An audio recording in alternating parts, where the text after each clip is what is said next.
Good morning, student. I am Prakashar, your English teacher. Today I am with class 8 grammar. The most important topic in chapter it is subject verb agreement. It is very clear with its name. This is the agreement between the subject and the verb of a sentence. So, agreement between subject and verb of a sentence. So, what agreement should be between these two terms, these two words?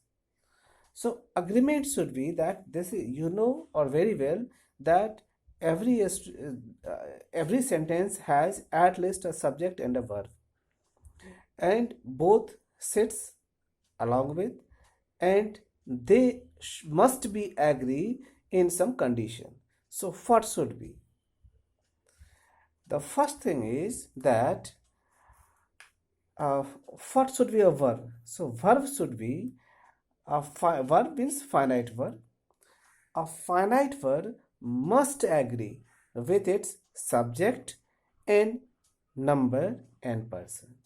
So you can write it. You can write it कि uh, a uh, finite verb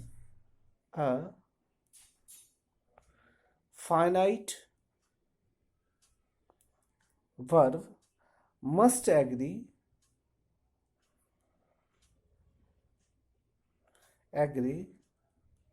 with its subject and number and person in number and person. So कोई भी किसी भी sentence में जो finite verb होगा वह उस सब्जेक्ट सेंटेंस के सब्जेक्ट से उसके नंबर और पर्सन के अकॉर्डिंग होगा. तो जिस नंबर पर्सन में सब्जेक्ट होगा उसी नंबर पर्सन में उसका फाइनाइट वर्ब होगा. इस दोनों के बीच में सेम एग्रीमेंट होना चाहिए, एक ही तरह का होना चाहिए दोनों चीज. राइट.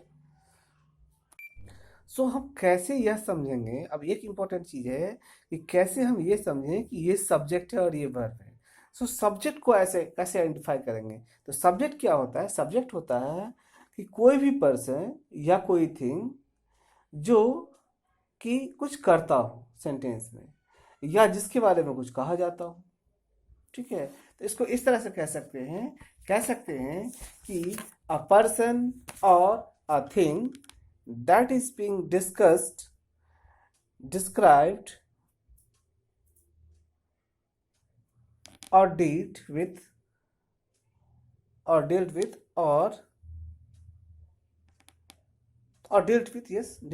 a subject.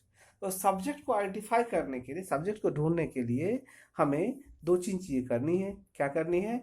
आप कुछ क्वेश्चन पूछ सकते हैं. You can ask some questions. So you can ask a question with the help of the verb of that sentence. क्या क्वेश्चन होगा. हु, व्हिच और व्हाट. तो कैसे कह सकते हो. जैसे मान लो कि हम कहते हैं सब्जेक्ट क्या होगा. तो व्हाट वुड बी द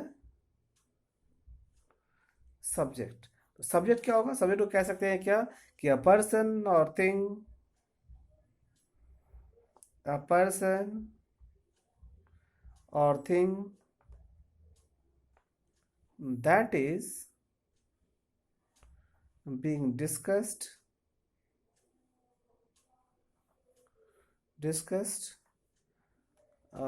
या डिस्क्राइब्ड कह सकते हैं. Discussed, described,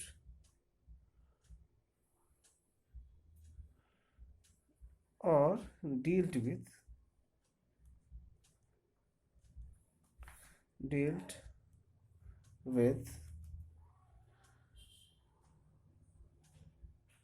or dealt with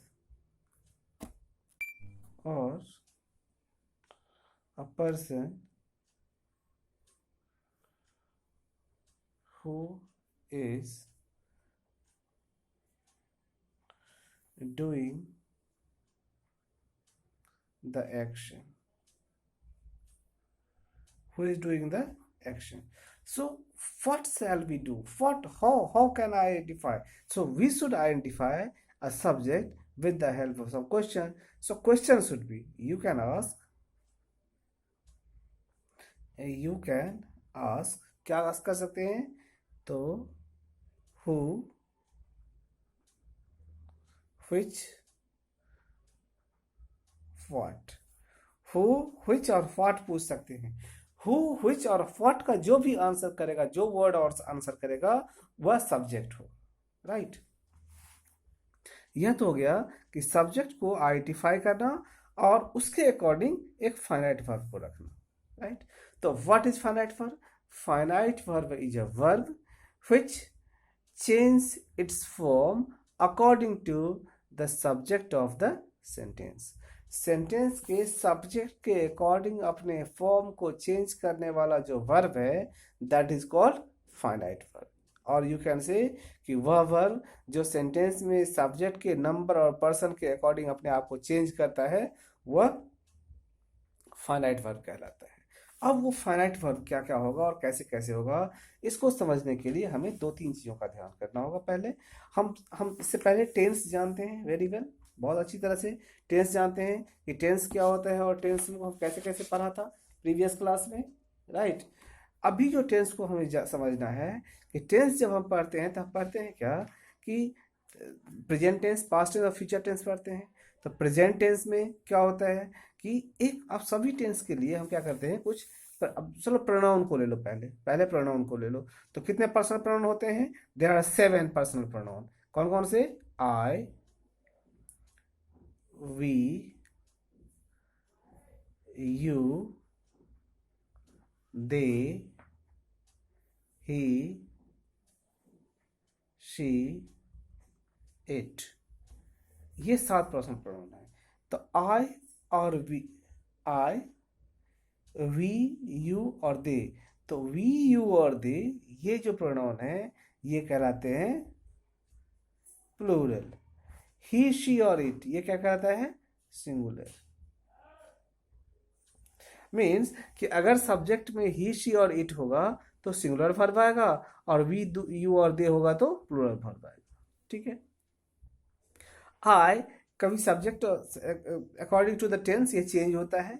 आई, अगर आई के साथ अगर प्रेजेंट में बना रहे हैं तो प्रेजेंट में, अगर कंटिन्यूस बना रहे हैं तो आई के साथ एम, कंटिन्यूस टेंस में एम आएगा. फिर अगर हम कहते हैं अगर हम पास्ट में बना रहे हैं तो वॉज आएगा. ठीक है. इसके अलावा अगर हम कंटिन्यूस बना रहे हैं, अगर हम इंडेफिनिट बना रहे हैं तो डू आएगा और डिड आएगा. ठीक है. इसके बाद क्या होगा? इसके बाद अब क्या होगा? इसके बाद आएगा आई के साथ हैव आएगा और हैड आएगा पास्ट में, और आई के साथ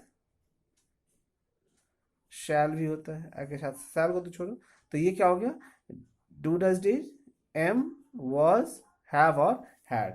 तो क्या हो गया यहाँ पर? यहाँ डू और यहाँ हैव ये बता रहा है क्या? ये प्लूरल है. ये वॉज बता रहा है सिंगुलर है. हैड तो सबके साथ आता है, तो एक जगह सिंगुलर बता रहा है और बाकी जगह प्लूरल बता रहा है. तो आई के साथ एम आता है और डू आता है, डिड आता है, प्रेजेंट में डू आता है, प्रेजेंट में एम आता है, प्रेजेंट में हैव आता है, पास्ट में डिड, वॉज और हैड आता है. Right.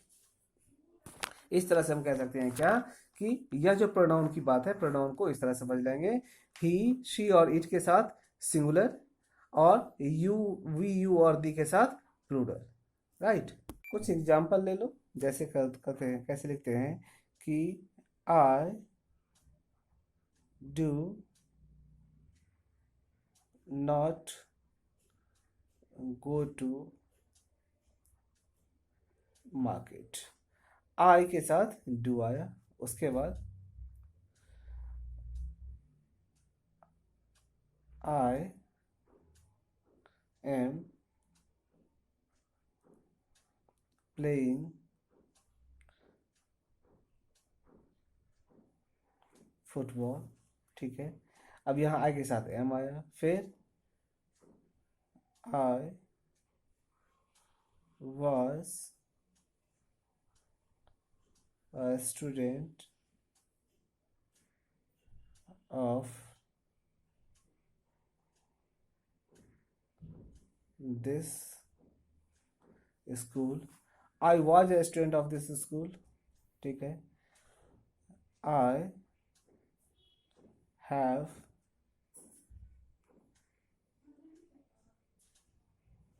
worked hard to achieve this. I had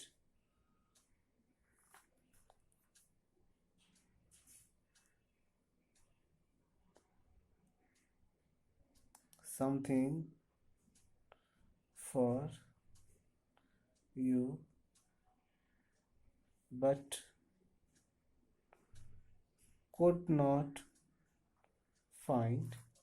सो अब क्या कर आई के साथ हैड भी यूज़ किया, हैव भी यूज़ किया, वॉज है, एम यू डू भी यूज़ किया. इस तरह से आई के साथ ये सब कुछ आता है. राइट. ठीक है. तो इस तरह से हम कह सकते हैं क्या कि आई के साथ कौन कौन से वर्ब आते हैं, कौन कौन से फाइनाइट वर्ब आते हैं. Thanks student. So we will come in next video. I am writing by contact number. You can call me up here if you require any clarity or clarification. So this is 8969499000. This is my mobile number. My name is Prakash sir. Thank you.